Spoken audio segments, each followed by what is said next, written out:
The devotion to the Great Mother in Asia Minor is argued to be the roots of the devotion to the Mother of God, Mary, by the Byzantines later on, as the mother figure, being so central to this part of the world, seems to have carried over to the Christian tradition in some way or another. One mystery surrounding Cybele's cult is the origin of the Galli, her eunuch priest. Scholars debate whether this tradition came from a Semitic background or if it was adopted from the Syrian goddess worshipped in Hierapolis, Bambaki. Herodotus, writing in the 5th century BCE, does not mention the Galli in his account of sacred evenings and festivals dedicated to Cybele at Cyzicus, suggesting that this practice may have developed later. Ishtar also has Galatur surrounding her in some of the mythology of the Sumerians, which is a possible influence on the Galli of Cybele. Cybele's worship spread from Asia Minor to Greece and Magna Graecia, southern Italy, by the 6th century BCE.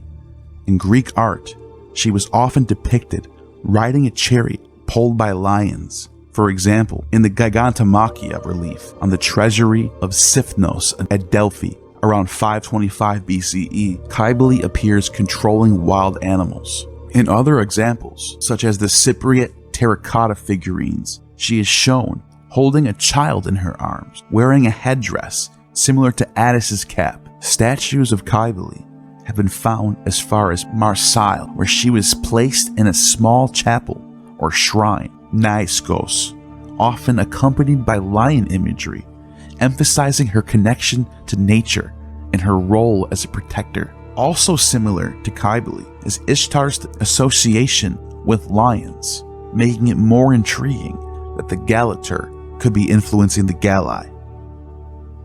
When Cybele's sacred black stone was brought to Rome, the city's matrons passed it hand to hand with great celebration. The air filled with incense from burners outside people's homes as the citizens joyfully welcomed the goddess. From the time being, the stone was placed in the Temple of Victory on the Palatine Hill, which Cybele herself was said to protect.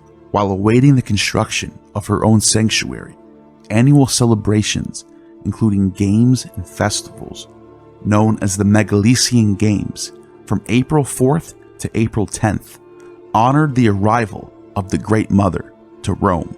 The results of Cybele's presence were seen almost immediately, as the city experienced abundant harvests and divine blessings. The Roman general Scipio Africanus's victory at Zama was also viewed as a sign of Cybele's favor over the Carthaginians in Hannibal. On April 10th, 191 BCE, a temple was officially dedicated to Cybele. In Roman terms, it was inaugurated, meaning that the site had been blessed according to the signs observed by the gods. This original temple was rebuilt in 111 BCE and again in 3 BCE, with the current remnants on the Palatine Hill dating to the Augustan era. Excavations have revealed the foundation and terracotta offerings left by worshippers, showing how important the temple was for the people. The statue of Cybele used the black aerolith from Pessinus as her head, symbolizing her divine connection. Like Artemis of Ephesus, Cybele was regarded as a black virgin, emphasizing her ancient and sacred nature. Cybele did not come to Rome alone. She was accompanied by her eunuch priest, the Galli. However, the Roman Senate restricted the Galli to temple grounds. A priestess from Phrygia was put in charge of the clergy, ensuring the tradition continued. But new priests had to be recruited from outside Rome, specifically from the east. Roman citizens were forbidden to castrate themselves or even enter the areas reserved for the Galli. During the April festivals, the Galli were granted permission to dance through the streets of Rome. Their performances were loud and colorful, accompanied by flutes, alloy, and tambourines. The Galli, dressed in extravagant feminine clothing, wore their hair long, and adorn themselves with amulets, adding a unique and exotic energy to the celebrations. During this time, the priests of Cybele's cult were allowed to go door to door, collecting donations to support the temple and its eunuch staff. Afterward, they would retreat, not appearing again until the next year. People passing near the temple might hear the sounds of cymbals, chants, and exotic singing associated with the mother goddess. Aristocrats sometimes held exclusive banquets to honor the goddess, but ordinary citizens were strictly forbidden from wearing the eunuch's colorful clothing or participating in the rituals. The chief pontiff, the Roman official responsible for overseeing religion, maintained strict control over all foreign cults, including Cybele's, working with the keepers of the Cybelean books. Even though the cult had official recognition, its priests were often treated as outsiders.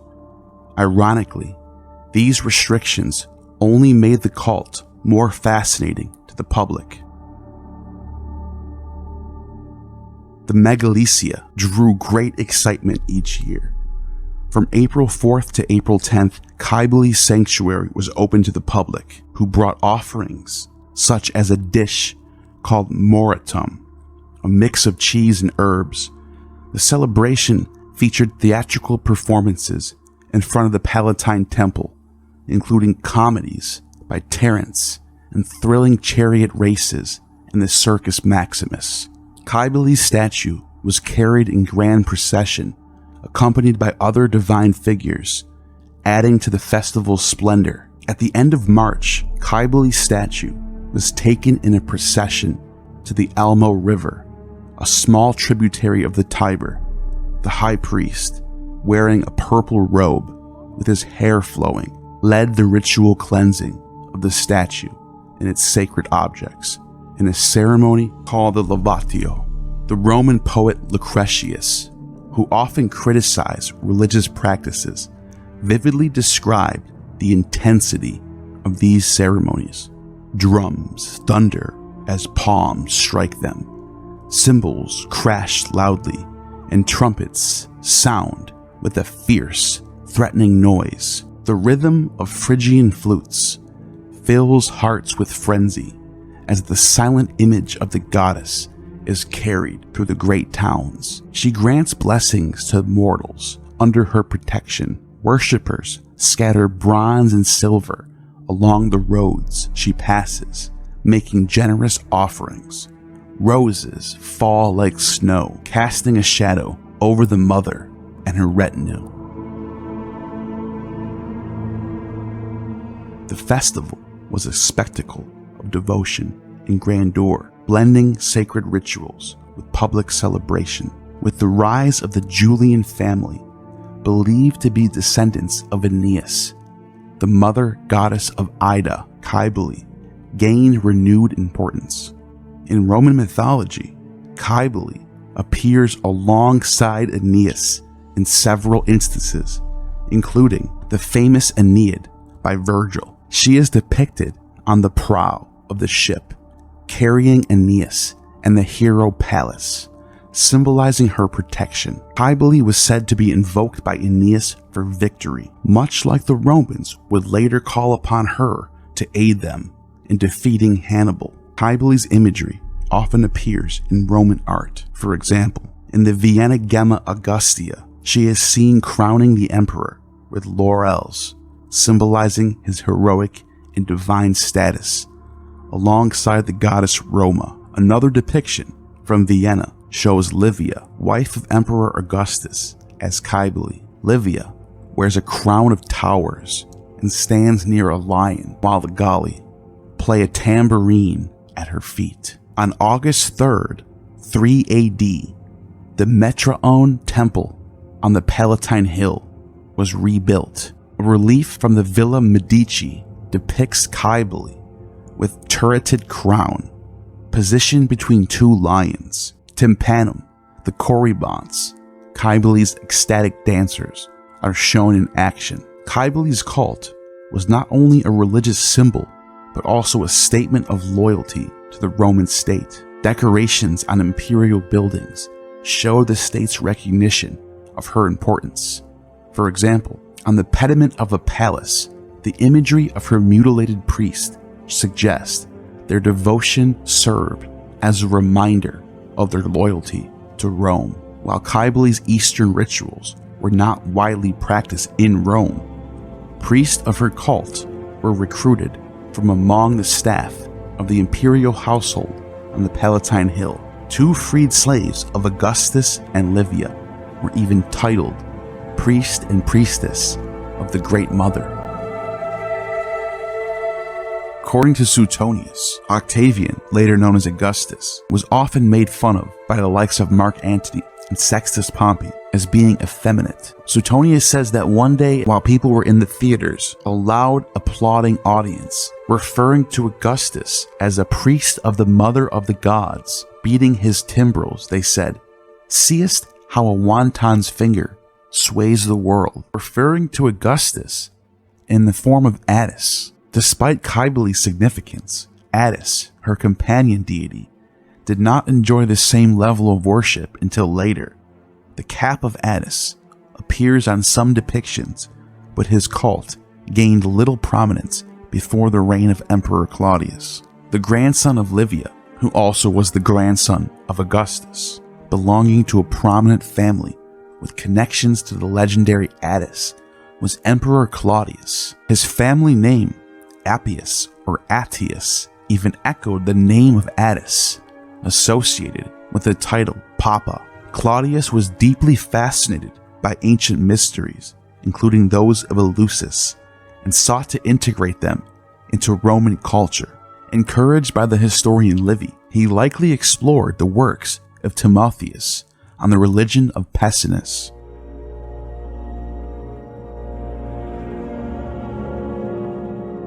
During Claudius's reign, many freedmen of the East, particularly of Phrygian origin, wielded considerable influence. This influence extended to the imperial treasury, and many of these Anatolians lived in Ostia, where the cult of Cybele steadily grew in prominence. Claudius, in the 40s AD, is credited with instituting a significant festival dedicated to Attis, formalizing its inclusion into the Roman religious calendar. This event, called the Hilaria, Holy Week of Attis, or the Rejoicing of Attis's Resurrection. The event was called the Entry of the Tree. On March 22nd, the Dendrophori, the woodcutters guild, carried a pine tree in a grand procession to the Palatine Hill. Attis was fastened to the pine tree. This pine tree symbolized the tree under which Attis had lost his virility. This festival mirrored a cycle of rituals that aligned with the mythology surrounding Cybele and the death and resurrection of Attis.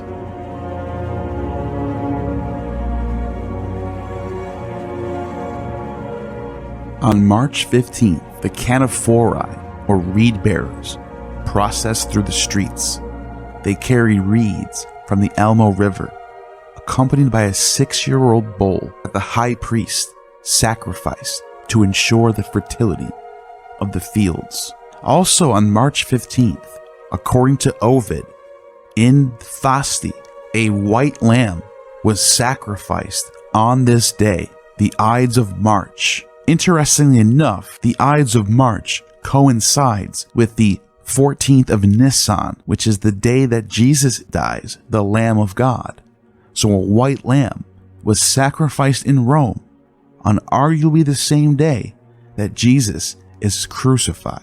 On March 15th, also in Rome, the Cannophori are sacrificing a 6-year-old bull. The high priest sacrificed this to ensure the fertility of the fields. While it's unclear whether the reeds symbolize Attis's childhood or his infidelity to Cybele, the event emphasized themes of protection and devotion. The festival initiated 9 days of penitence, likened to a form of Lent. During this period, participants abstained from eating bread, pomegranates, quinces, pork, fish, and wine. Only milk and water was consumed, reinforcing a sense of purity and restraint. On March 22nd, known as the Day of Mourning, the Dendrophori, the woodcutters guild, carried a pine tree in a grand procession to the Palatine Temple. Attis was fastened to the pine tree and was buried 6 feet underground, followed by mourning for the death of Attis. This pine symbolized the tree under which Attis had lost his virility. The festival mirrored a cycle of rituals that aligned with the mythology surrounding Cybele and Attis. Before dawn, a pine tree was cut down, a ram was sacrificed, its blood poured onto the roots of the tree in a sacred wood dedicated to Cybele. This dramatic procession, or pompa, resembling a funeral march, traversed the streets of Rome with solemn music. Women mourned and wore sackcloth and put ashes on their foreheads, marking one of the most important rituals in Cybele's worship, the Day of Mourning over the death of Attis. During the peak of the Attis cult, elaborate rituals and festivals were celebrated to honor the deity. One of the key events involved was this funeral ceremony of the pine tree symbolizing Attis, which were accompanied by a solemn night vigil. This ritual differed from the midnight ceremonies held in Lyon in 160 for the consecration of the high priest, or archigallus. On March 23rd, a day of mourning known as the Day of Violets, Dies Violae, took place. Worshippers paid homage to the god Attis, symbolized by a sacred pine tree adorned with violets, which were said to have grown from his spilled blood. Followers visited tombs and placed flowers as a sign of their devotion and grief. The next day, March 24th, marked the Day of Blood, Dies Sanguinis, the emotional and ritual peak of the festival. The high priest, along with the Galli, initiated frenzied dance around the buried sacred pine tree. During this intense ceremony, the high priest used a whip embedded with knuckle bones to flagellate himself. The air was filled with the sound of clarinets, cymbals, and furious tambourines, creating a chaotic and intense atmosphere. Devotees demonstrated their deep commitment in dramatic ways. They beat their chest with pine cones, slashed their arms and shoulders with knives, and spilled their blood over the tree and altar. Screams and cries of pain echoed throughout the gathering, and the ritual's energy was so overwhelming that some spectators, overcome by the intensity, joined in the dance, as if they were possessed by the god himself. In moments of extreme frenzy, some individuals castrated themselves using broken glass or flint, marking their transformation into Attites, followers completely devoted to Attis and willing to become eunuch priest of the Great Mother.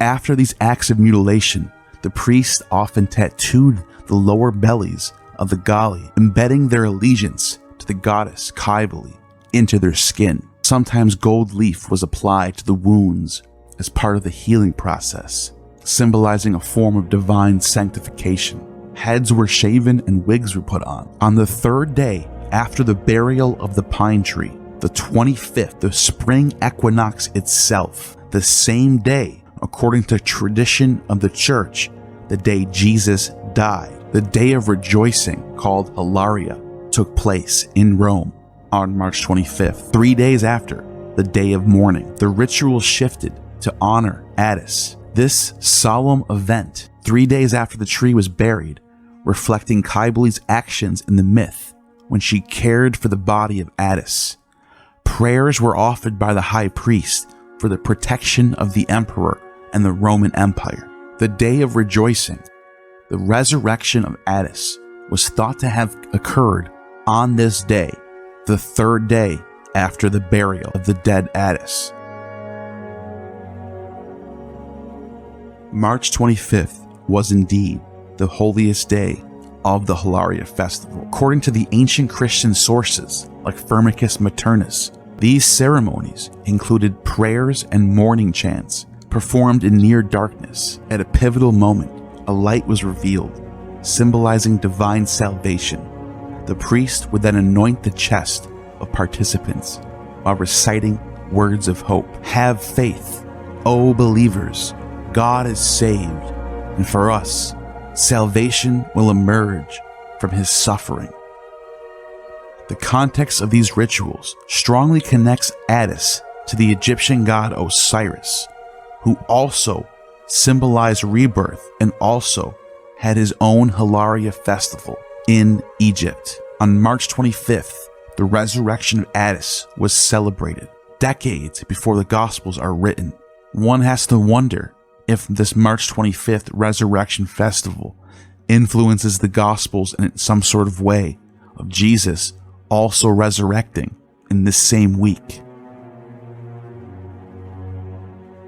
A carving from Ostia shows a small figure of Attis standing beside his own dead form under a pine tree, symbolizing his return to life. This day was called Hilaria, meaning the day of rejoicing, marking the spring equinox when daylight becomes longer than night. The 3-day motif is also present, similar to the Gospels. The striking thing about March 25th being the day of Attis' resurrection is that it comes exactly 3 days after the day of Attis' burial on March 22nd, showing a clear 3-day death and resurrection motif, predating the Christian influence on Roman religion by at least a century. March 25th, the Roman spring equinox date for the Julian calendar, is also the day that Christians in the 3rd century calculated to be the exact day of Jesus' death and conception. One has to wonder if Roman religion played a role in these calculations. According to the sources, it was Emperor Claudius in the 40s AD who instituted this very holy week for the death and resurrection of the god Attis. By the time of Emperor Commodus, the festival had grown into a grand celebration akin to a carnival. The procession featured the idol of Cybele, followed by high-ranking members of Roman society. Wealthy participants contributed precious items such as golden wine bowls, intricate candelabras, and statues. Musicians, including flute players, drummers, and singers from the mother cult, provided an atmosphere of jubilation. Costumes, masks, and dramatic disguises added to the event's theatrical nature. Even historical figures like Severus Alexander Caesar attended, though the festival also saw its share of drama. In 187, an assassin attempted to kill Commodus during the festivities, but was swiftly apprehended and executed. This incident only increased the celebratory mood, as people attributed the emperor's survival to the protection of the goddess. Following the intense celebrations, March 26th was observed as a day of rest called Requiescio. The next day, March 27th, featured bath processions, Levatio, a day added to the Holy Week by Marcus Aurelius, symbolizing cleansing and renewal. This ceremonial washing of sacred objects reinforced the themes of purification and rebirth that define the Attis and Cybele cult.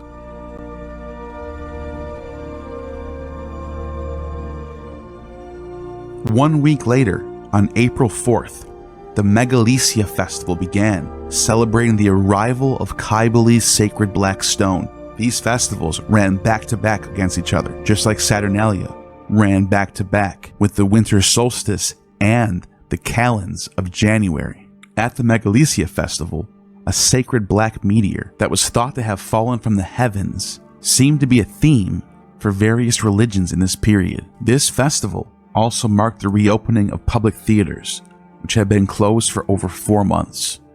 However, under the Roman Empire, classical plays, like those of Terence, were replaced by mythological dramas and performances. These performances often told stories of Cybele's love for Attis and the tragedy of his death. Emperor Nero, known for his theatrics, once performed a song lamenting Attis's fate during the festival. His performance was mocked by writers like Persius, who found it ridiculous. At the time, Roman theater had become more violent and gruesome, reflecting the shocking rituals of the festival, like the Day of Blood. Christian writer Tertullian even claimed to have witnessed horrifying acts, including the castration of an Attis and the stage death of Hercules, who was burned alive. The festival concluded on April 10th, the anniversary of Cybele's temple. The grand finale was held at the Circus Maximus, where chariot races thrilled the crowds. A statue of Cybele, riding on a lion's back, was placed in theater of an arena near the obelisk. Before the races began, Cybele was paraded in grand procession, known as the pompa quinces. She rode in a lion-drawn chariot alongside other gods, led by a magistrate dressed in a toga embroidered with palm leaves. This spectacular event symbolized the triumph of Cybele's cult.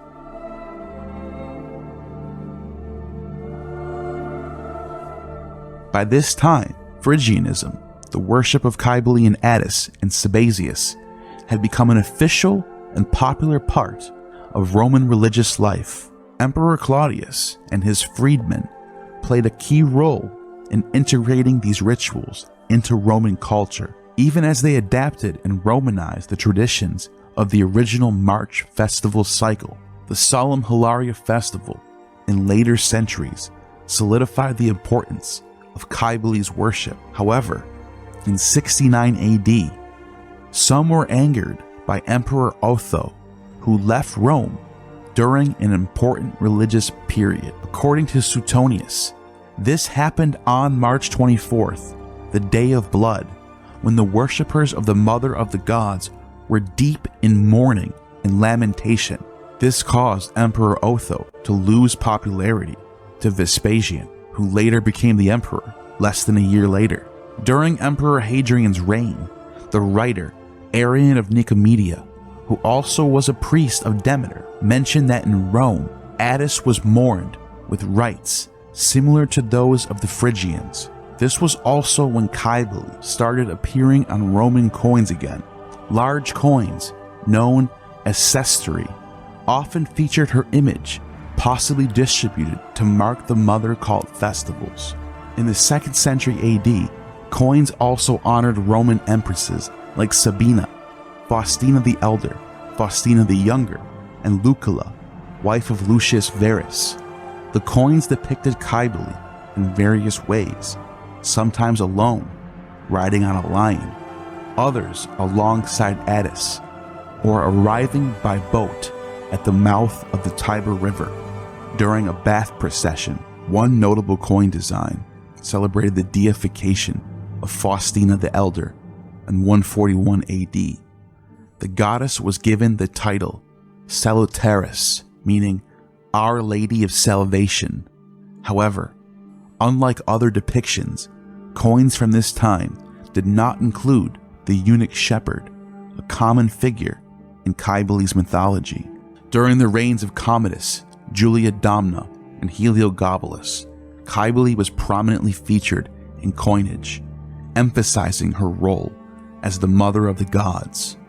These coins celebrated her importance and symbolized gratitude for divine protection. However, Cybele's cult saw a decline after the Severan dynasty and only resurged in the 4th century AD through medallions, as well as Julian the Apostate writing a hymn for her, making her popular again. Emperor Claudius played a significant role in formalizing Cybele's worship. He may have restructured the priesthood, creating the position of the archigallus, high priest of the mother cult. However, records of this office only appear in the Antonine era, while earlier references being less reliable. The role of the archigallus required extreme devotion, including self-castration, which Roman laws typically forbade the citizens. Phrygian influence was in no doubt instrumental to Roman religion of late antiquity, but arguably just as instrumental was Egyptian religion, and Isis was often synced with Cybele in Roman depictions. Egyptian religion being introduced to Romans had a middleman, if you will, or a transitional fossil, which is the Ptolemaic Greek religion of the Hellenistic period. One of Alexander the Great's generals, Ptolemy, later known as Ptolemy Soter, the Savior, took control of Egypt and established Alexandria as its capital. As the successor of the pharaohs, Ptolemy ruled with divine authority, backed by the goddess Isis, and later, Roman emperors would claim similar legitimacy. Ptolemy and his descendants incorporated elements of Egyptian religion into their rule to strengthen their position. They also aimed to limit the power of the Egyptian priesthood, ensuring the state maintained control while still generously supporting temples. Over time, the Egyptian priesthood adapted, becoming weaker politically but retaining its religious influence. Egypt's deeply rooted religious traditions resisted outside control, yet the Ptolemies sought to unite Egyptian traditions with Greek culture, solidifying his dynasty. For example, Ptolemy Philadelphus married his sister, a practice modeled after the pharaohs, connecting them to the divine figures of Isis and Osiris, who symbolized sovereignty. This practice established a royal lineage tied to the gods and reinforced their political and spiritual authority. To bridge the gap between the Egyptian and Greek beliefs, the Ptolemies introduced the cult of Serapis, a fusion of traditions that aligned with Hellenistic values while maintaining connections to native Egyptian practices. The name Serapis derives from the Egyptian Osar Apis, blending the legacy of both cultures. This cult became a symbol of the Ptolemies' efforts to harmonize Egyptian and Greek traditions. It was this same Ptolemy who, according to tradition, had the Hebrew Bible translated into Greek, the Septuagint. The Talmud also has a tradition that the god Serapis is actually a deified form of Joseph. Rabbi Yehuda prohibits also found vessels with the image of a nurse or of a Serapis on them. The nurse signifies Ewa, or Eva, who was the nurse to the whole world. Serapis signifies Joseph, who was a prince and supplied the whole world with bread, thereby appeasing mankind. The human image and that of the nurse, however, prohibited only when having respectively a measure in the hand and a son in the arms whom she is nursing. The rabbis taught, how does the prohibited dragon image look? It is actually more likely that Joseph comes from Osiris, and the story about Joseph in the book of Genesis is actually a euhemerization of some of the stories about Osiris. Egypt always fascinated the Greeks, who noticed similarities between the Egyptian religion and their own. Egyptian beliefs even influenced Greek practices and rituals. For example, early Greek myths and sacred stories, heroi logoi, connected figures like Io or Io with Isis and Apaphis with the sacred bull. Apaphis is a divine child in multiple myths who was born from Zeus laying hands on Io or Isis and a flash of light coming down from heaven, a virgin miraculous birth of a divine child. In the 5th century BCE, Herodotus highlighted the alignment between the Egyptian religious rules and the Orphic and Bacchic traditions in Greece, noting their direct Egyptian origins. In these points, they are in agreement with the observances called Orphic and Bacchic, which are really Egyptian, and also with those of the Pythagoreans. For one who takes part in these mysteries is also forbidden by religious rule to be buried in woolen garments, and about this there is a sacred story told. The worship of Demeter in Greek festivals like the Thesmophoria even mirrored Egyptian rites.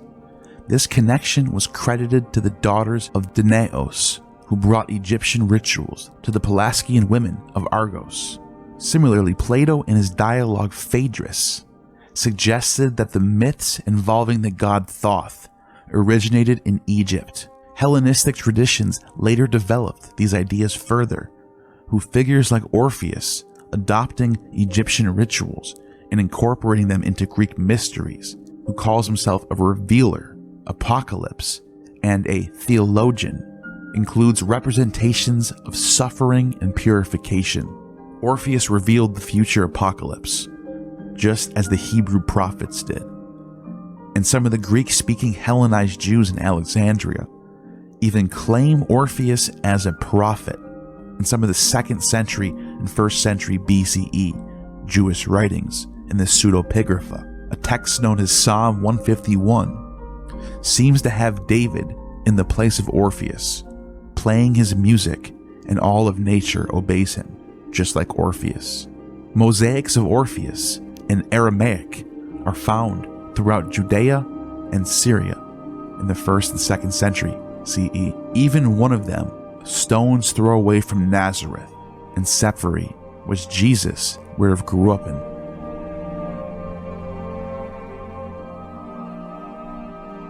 Although modern scholarship largely dismisses the idea that the Greek mysteries, like those of Eleusis and Bacchus, came directly from Egypt, the historical relationship between the two cultures remains undeniable. The Greeks of Naucratis and earlier Phoenician sailors have long traded goods like scarabs, amulets, and other Egyptian symbols. These exchanges help spread the imagery of Egyptian deities throughout the Mediterranean, reaching places like Sicily, Sardinia, and Spain. The Egyptian deity Hapi, or Osiris Apis, symbolized the afterlife. Greeks interpreted the name Apis to mean coffin, Soros, and connected it with death. The god Serapis combined the majestic and fearsome traits of Pluto, the ruler of the underworld, and was depicted seated with Cerberus by his side. His crown was filled with fruits, symbolizing fertility and control over agriculture. The direct link of Osiris to Serapis is obvious. He carries all his powers, especially over the dead. This image was sculpted by Bryaxis, though his creation predated the Ptolemaic statue by at least 50 years. The Serapis cult is thought to have been established during the reign of Ptolemy I or II and is surrounded by conflicting legends. Plutarch claims that Ptolemy had a dream about a statue of Pluto, while Tacitus describes the figure as a young man. Supposedly, the god guided Ptolemy to the city of Sinope in Pontus to retrieve him. He also specifically calls for the priesthood of the Eleusinians and the Phrygians to serve as the priesthood in Alexandria. The Egyptian term Sen-Hapi means dwelling of Apis, connecting the cult to the burial of the sacred bull Apis in Memphis. This link between the Greek and Egyptian traditions suggests the priest of Memphis adapted the iconography to make Serapis more acceptable to Greek sensibilities. Plutarch and Tacitus both describe Serapis as a combination of Asclepius, Pluto, Dionysus, Zeus, and Osiris. Additionally, the city of Sinope became tied to a myth about a divine figure from Asia Minor In Roman era, Serapis was linked with Dionysus Sabazius, as both deities were depicted with a vessel crown, symbolizing their shared traits of fertility and renewal. Serapis had been worshipped in Anatolia for centuries, but Clement of Alexandria dismissed many of these legends as fabricated stories.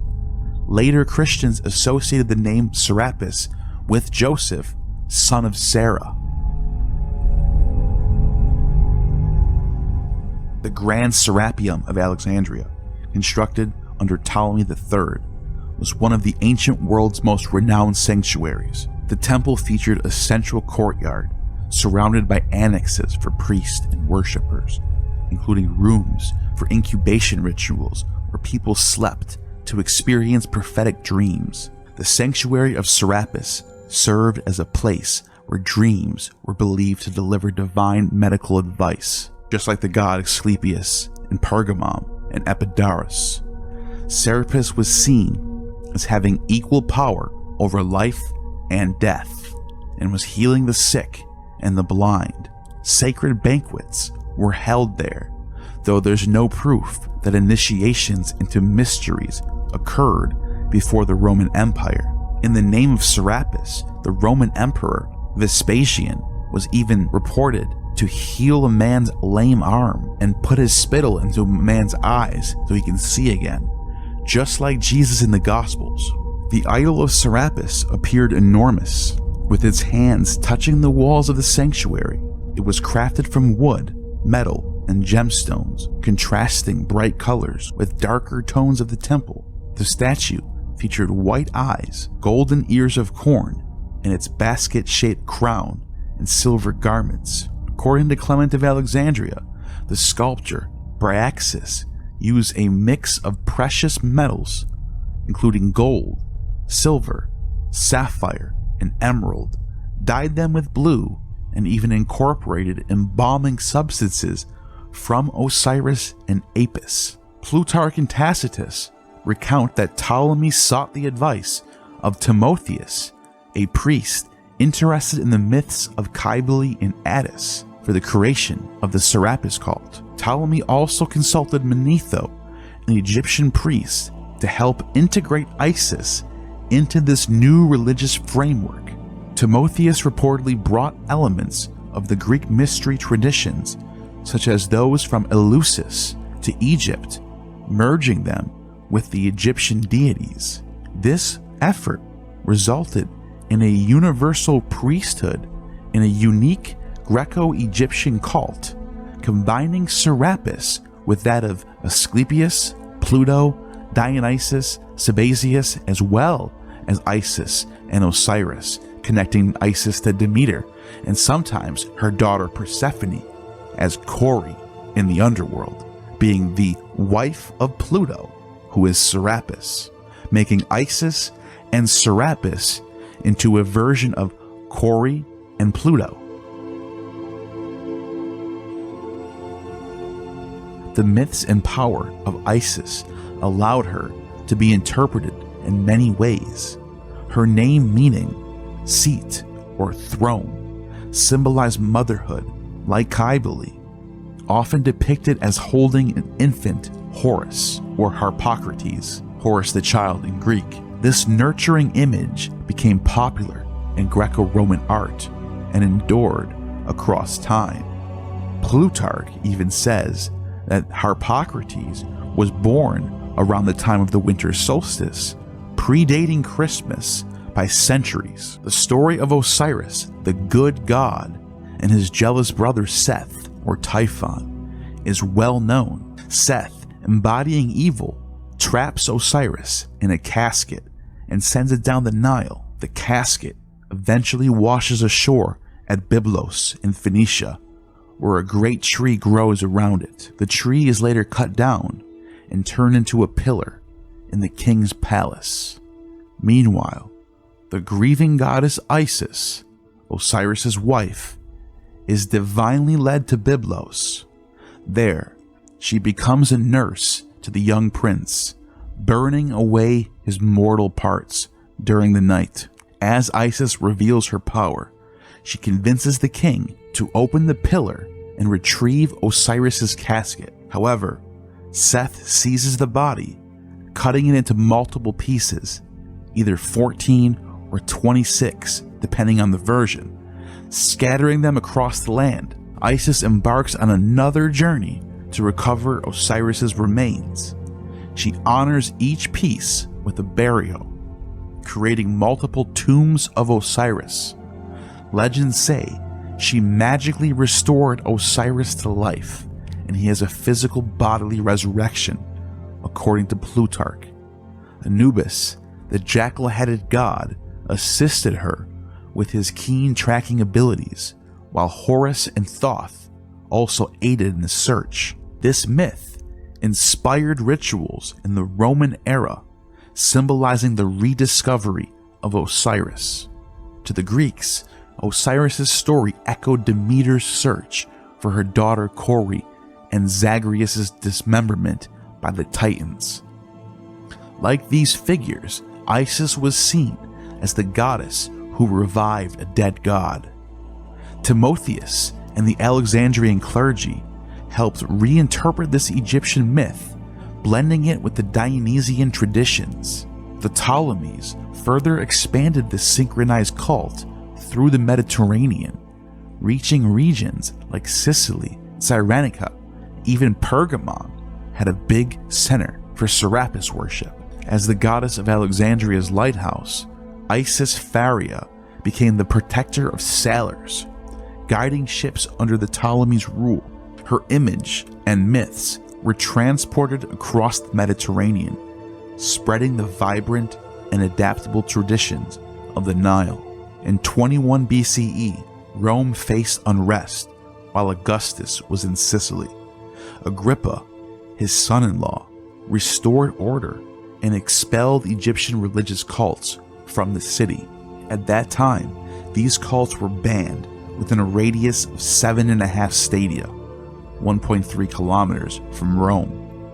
Despite this, in the Trastevere district, Agrippa himself shared a villa with Julia, Augustus's daughter. This villa, discovered in 1879 near present-day Villa Farnese, featured Egyptian-style decorations like painted characters and scenes inspired by Hellenized Nile mythology.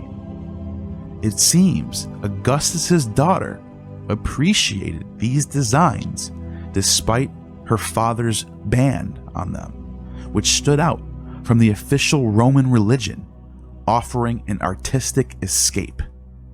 Romans loved the religions of the East, of the Orient, of Egypt, of Asia Minor. Meanwhile, on the Palatine Hill, the Aula Isiaca, influenced by the Alexandrian decor, dates back to the 20s BCE when Egyptian cults were banned. Yet this was part of the emperor's palace. Livia's house, decorated with plaques showing Isis, featured sacred symbols of Egyptian solar theology. Similarly, terracotta plaques depicting Isis between sphinxes were found in the temple of the Palatine Apollo, located near Augustus's residence. It's clear that Roman fascination with Egypt, sometimes referred to as Egyptomania, had a strong presence. This was evident not just in art, but also in the imperial household's decor, which included graffiti praising Egyptian gods. The influence extended to the Caesars, who adopted Egyptian themes to create a mystical atmosphere. Additionally, Mark Antony's marriage to Octavian's sister brought Egyptian devotion into the imperial lineage through their daughters Antonia Major and Antonia Minor, who became ancestors of emperors Claudius and Caligula. Egyptian culture naturally made its way into the family's traditions. It may have been the Julian name whose dynasty won, but it was Antony's bloodline who ultimately was behind the Julio-Claudian line. Ironically, it may have been Augustus who wanted to suppress Egyptian influence over Roman cults, but it was ultimately the Egyptian gods who were supreme in Roman imperial religion.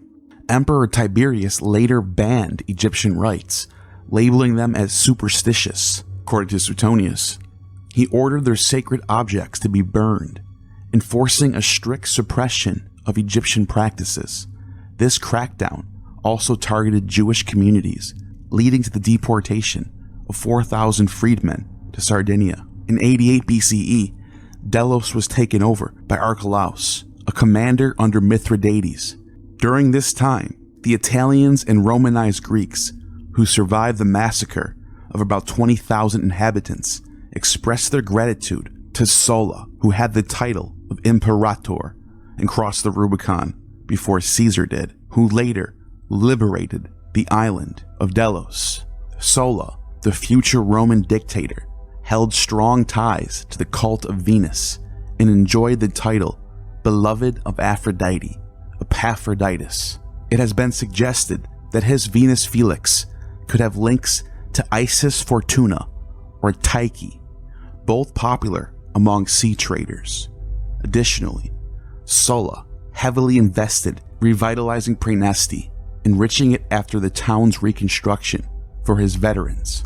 Within this region, Isis adopted titles such as Tyche Protogenea, blending the Greek interpretation of the local goddess Fortuna. A hall in Praeneste was adorned with a mosaic of Nile-themed imagery, hinting at an Isis sanctuary.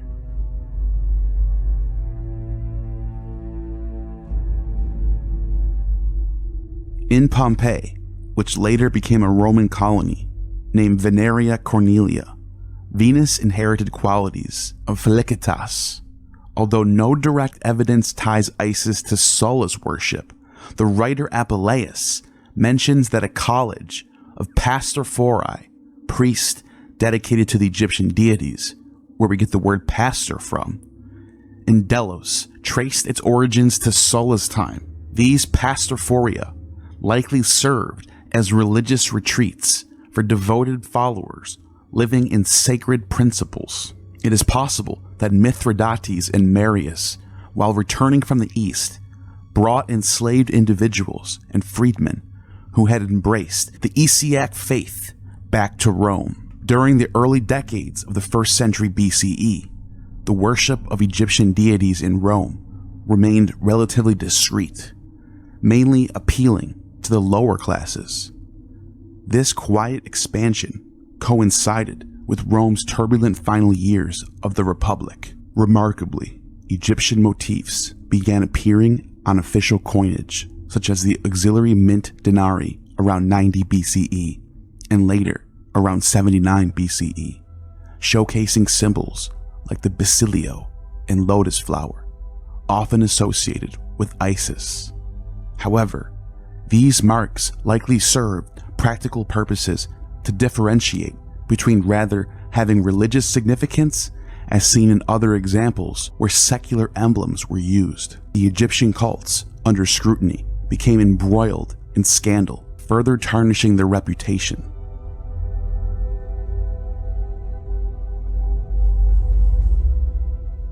Among the Roman elite, the cult of Isis faced criticism for being linked to questionable moral behavior, likened to that of courtesans. This comparison challenged the virtuous image of women associated with the cult. A notorious incident involved Decius Mundus, a knight infatuated with Paulina, a woman of aristocratic standing.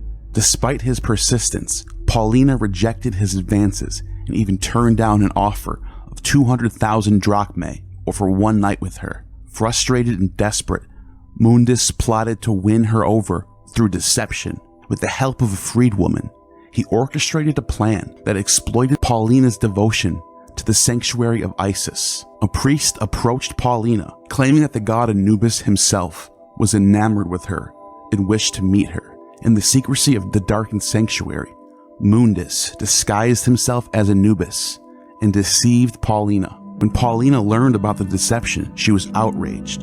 She confessed the incident to her husband, who brought the matter to Emperor Tiberius. In response, Tiberius ordered the temple of Isis to be destroyed and had the priests punished, including the crucifixion of the freedwoman involved. Josephus tells this story just after he talks about Jesus in the topics of calamities that happened to Jews in Rome, as if Paulina was a Jew herself that worshipped the god Anubis. This wouldn't be that out of the ordinary either. Jews that lived in the city of Elephantine were also documented worshipping other gods other than Yahweh. This tale, as sensationalized as it might be, underscores the tensions surrounding the Egyptian cults in Rome and highlights the influence of the clergy in such controversies. Nero's tutor, Chiron, was a Stoic philosopher deeply knowledgeable in hieroglyphs and Osirian theology. Additionally, Nero's astrologer, Balbillus, shared a strong interest in the Egyptian religious traditions.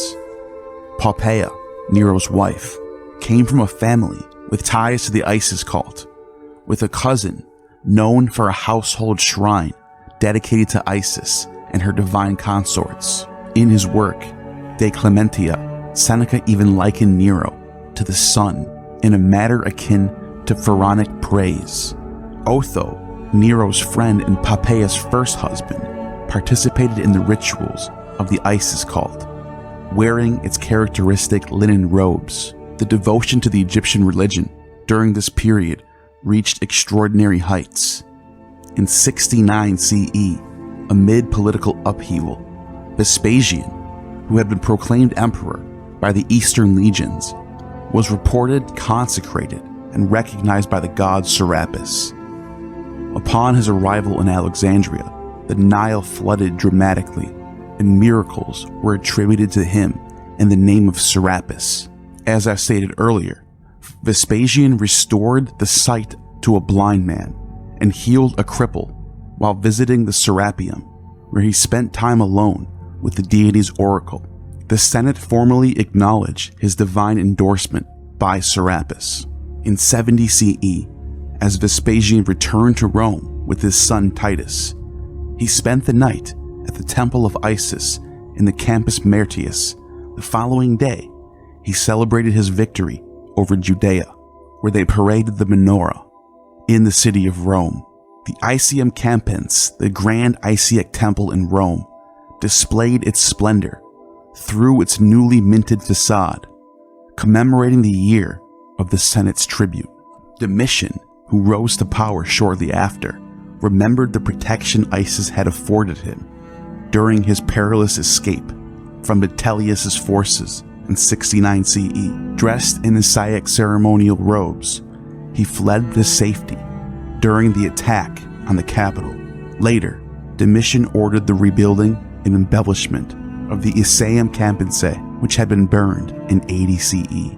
To honor this restoration, he erected a striking obelisk inscribed with dedications glorifying himself as beloved of Isis and Ptah, equating his reign to the radiance of the sun god Ra. This obelisk, which still today stands in the Piazza Navona in the Vatican, reflects Domitian's connection to and veneration of the Egyptian deities. The Isis cult, unlike Phrygianism, did not seem to receive direct support from the official authorities or enjoy consistent solidarity with the imperial cult, similar to how Christianity was in the 3rd century under the Severans. They weren't persecuted, but they also weren't getting direct funding as well. However, on occasion, a Roman emperor or high-ranking official might make a gesture of homage to the goddess Isis of the Delta. In a similar fashion, Philip the Arab, decades before Constantine legalized Christianity, publicly got baptized in showing his solidarity with the Christian religion. The widespread production of objects, including lamps, figurines, and decorative medallions, suggest that the Gallo-Roman artisans were catering to a broad audience, well beyond the niche of elite circles. In Spain, for instance, Isis was more frequently represented than Serapis, while in Gaul, Osiris played a significant role as a protector of the deceased. In southern England, evidence of Isis worship is particularly notable, especially in London, which had an Isaic chapel as early as the 1st century CE.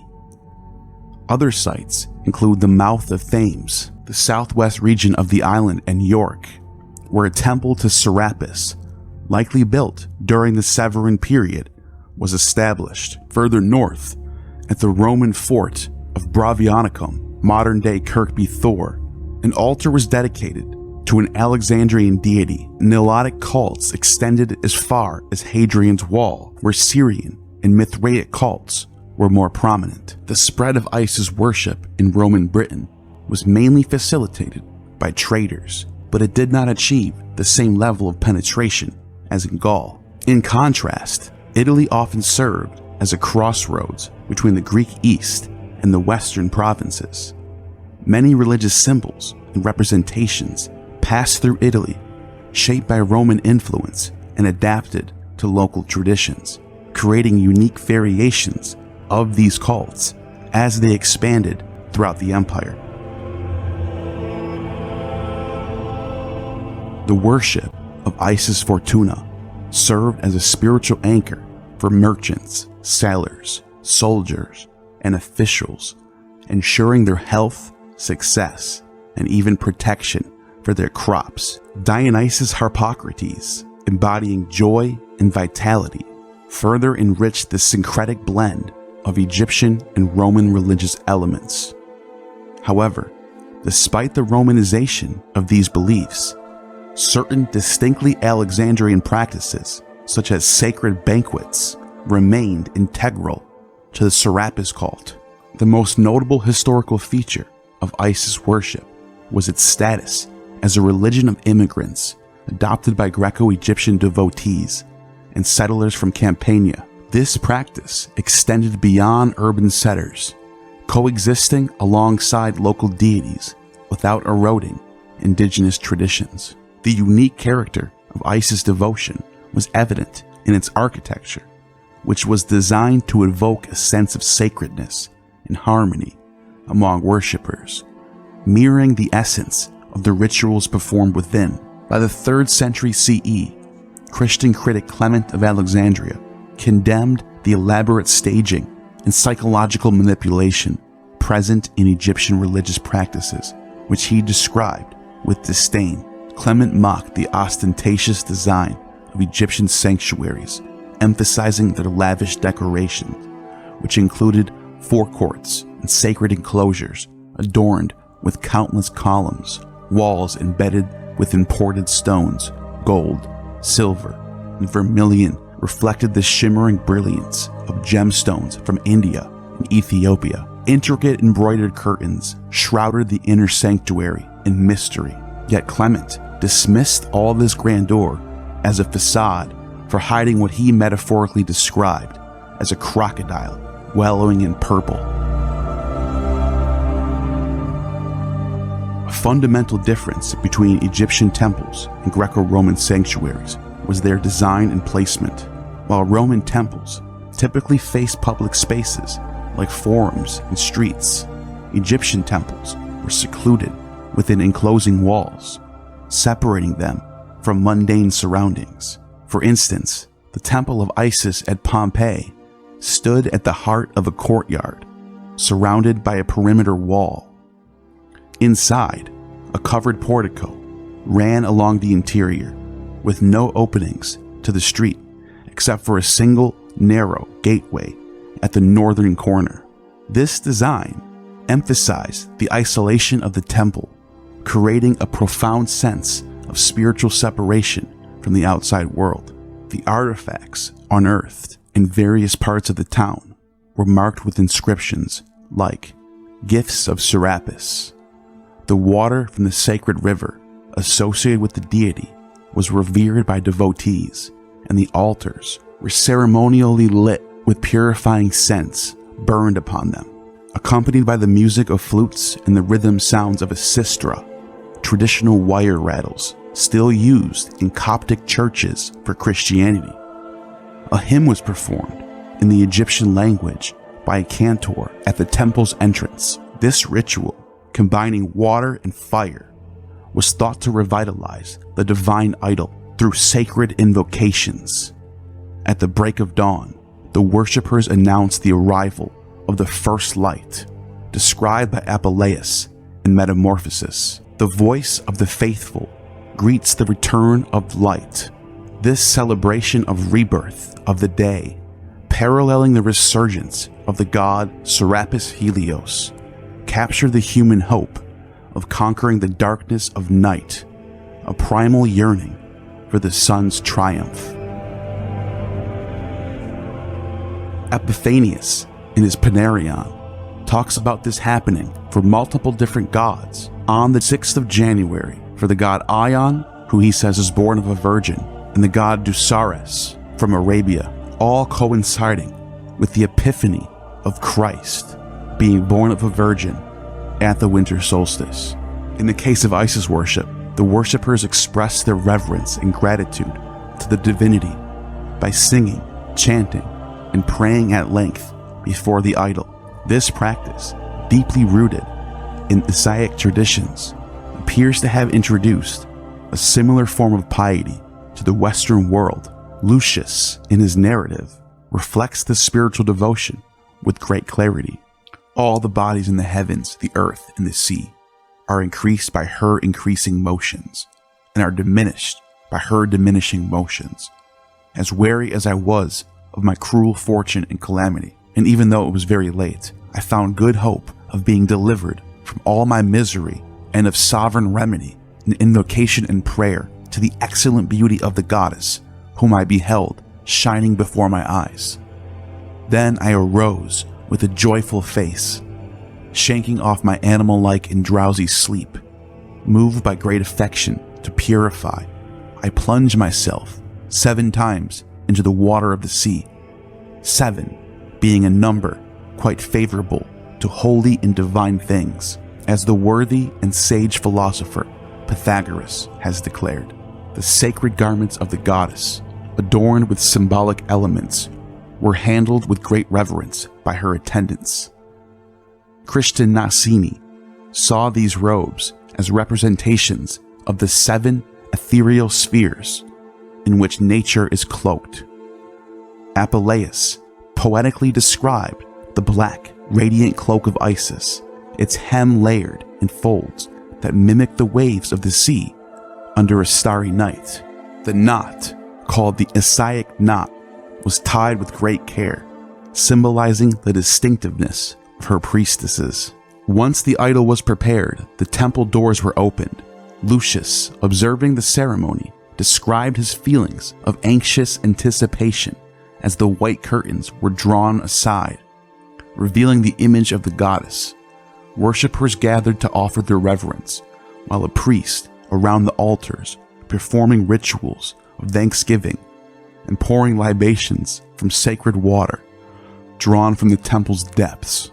This water, believed to have originated from the Nile, was considered holy and carefully preserved. Devotees of the Egyptian cult often kept amphorae filled with this sacred water in private shrines, as seen in Pompeii with the house of Octavius Quarto, also referred to as the house of Laurius Tiburtius.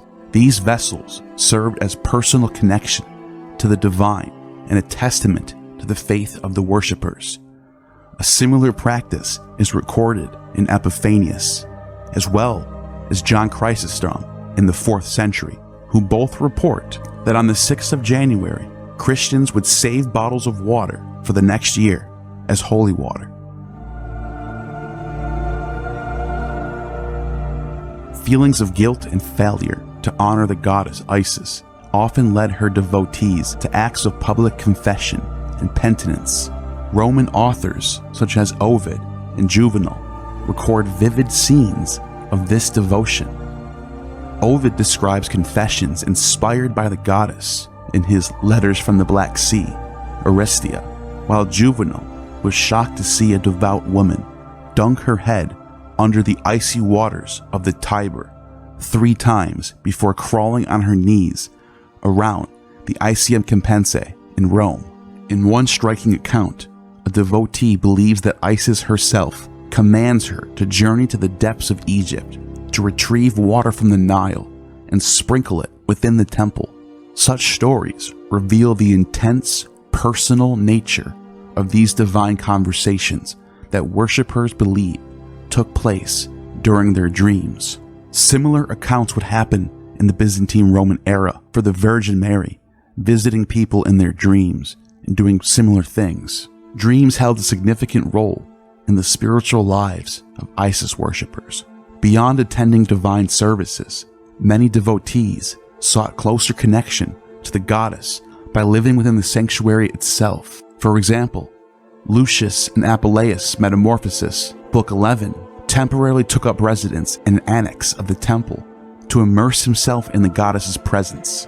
This practice symbolized a deeper commitment, allowing private citizens to participate in the sacred life of the temple alongside priests, fostering a perpetual bond with the divine. Priestesses and initiates of all ages, including even children, took part in rituals dressed in black. These participants were easily identified with a strand of long hair behind the right ear, symbolizing Horus. They ritually expressed the sorrow and passion of Osiris and the anguish of Isis through chants, laments, and piercing cries of grief. They beat their breasts with pine cones until blood flowed, mimicking the intense sorrow of the goddess.